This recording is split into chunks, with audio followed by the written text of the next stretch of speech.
नेपाल में कुदरत का कहर एक बार फिर से भयंकर रूप में देखने को मिला है। तिब्बत की सीमा से लगे मध्य नेपाल के जिलों में बुधवार सुबह अचानक आई भीषण बाढ़ ने भारी तबाही मचाई है। इस आपदा में अब तक करीब लोगों की मौत हो चुकी है और करीब 750 लोग लापता बताए जा रहे हैं। नेपाल के विदेश मंत्री ने बताया कि लापता लोगों में करीब 300 भारतीय शामिल हैं। इस तबाही में 19 महत्वपूर्ण पुल और दर्जनों जल विद्युत परियोजनाएं पूरी तरह क्षतिग्रस्त हो चुकी हैं। पानी का बहाव इतनी तेज गति से आगे बढ़ा कि देखते देखते नदी किनारे बसे कई गांव और बाजार इसकी चपेट में आ गए।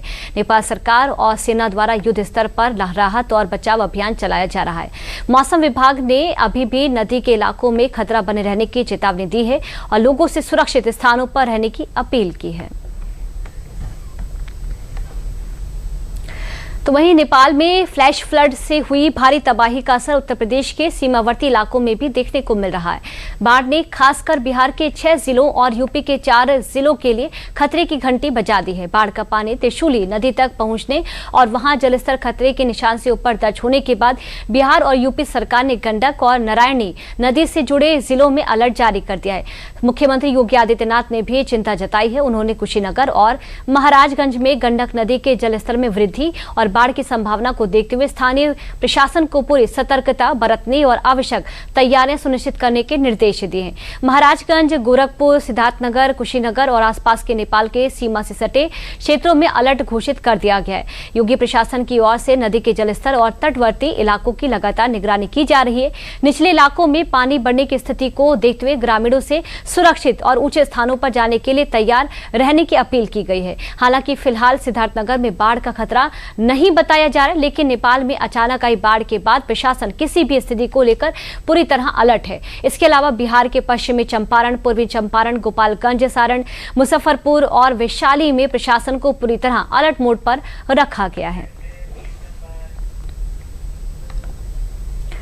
अब देखिए यूपी में किस तरह से बारिश और अतिवृष्टि को लेकर मुख्यमंत्री योगी आदित्यनाथ ने प्रशासन को अलर्ट रहने को लेकर कहा है।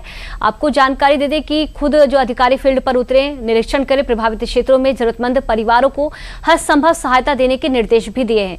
जहां जलभराव वाले इलाकों में लोगों को परेशानी न होने देने की हिदायत भी दी गई है। अतिवृष्टि और आकाशीय बिजली से हुई जनहानि को लेकर भी पशुहानि और आर्थिक क्षति का तत्काल आकलन किए जाने के निर्देश भी सीएम ने दिए हैं। प्रभावित परिवारों को नुकसान के आकलन के 24 घंटे के भीतर मुआवजा देने को भी सीएम योगी ने कहा है। प्रभावित परिवारों से लगातार संवाद और राहत सहायता सुनिश्चित करने के निर्देश भी जारी हुए हैं। जरूरत के मुताबिक तत्काल राहत कार्य संचालित करने की हिदायत भी दी गई है।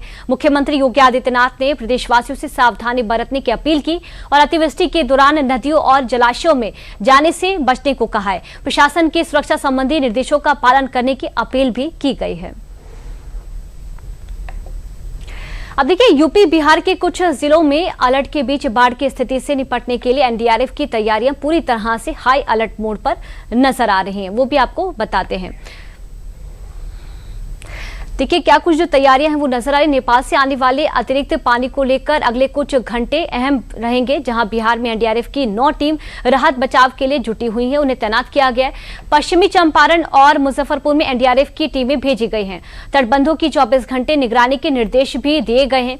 यूपी में भी एनडीआरएफ की 11 टीमें तैनात की गई हैं। इसके अलावा कुशीनगर में एनडीआरएफ की एक अतिरिक्त टीम भेजी गई है।